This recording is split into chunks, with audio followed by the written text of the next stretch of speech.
খামচিহ্ন থাকবে, আব্বাস ভাইরা থাকবে, শামসুর স্যারেরা থাকবে, বিশ্বজিৎ মাইতিরা থাকবে, তাপস ব্যানার্জিরা থাকবে, সর্বোপরি নওশাদ সিদ্দিকী তার পাশে থাকবে। আপনারা নিশ্চিন্ত থাকুন। আপনাদের বড় ভাইজান নির্দেশ দিয়েছে, কে মতুয়া, কে দলিত, কে আদিবাসী, হিন্দু মুসলমান দেখার দরকার নাই। বৈধ ভোটারের নাম যদি কাটা যায় আপনারা ভয় পাবেন না। আপনারা আমাদের নেতৃত্বের মাধ্যমে আমাদের সাথে যোগাযোগ করবেন।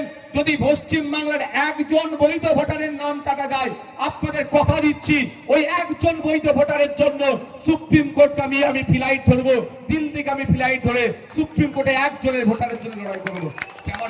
সে আমার মতুয়া হতে পারে, হিন্দু হতে পারে, দলিত হতে পারে, আদিবাসী হতে পারে, মুসলমান হতে পারে, আমার দেখার দরকার নাই। মানুষের জন্য আমি লড়াই করব। কারণ সংবিধান 326 নম্বর ধারার কথা বলেছে, ভারতীয় হতে হবে, 18 বছরের ঊর্ধ্বে বয়স হলেই ভোটদানের স্বাধীনতা। যদি নির্বাচন কমিশন ওই স্বাধীনতা কেড়ে নিতে চায় তাহলে আমরা চুপ করে বসে থাকবো না।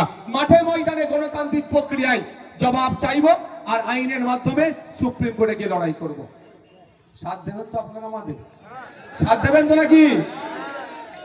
এই রাজনৈতিক হিংসায় জড়াবেন না, অনুরোধ আপনাদের এটা করছি। রাজনৈতিক হিংসায় জড়ালে ক্ষতিগ্রস্ত দিনের শেষে আপনারাই হবেন।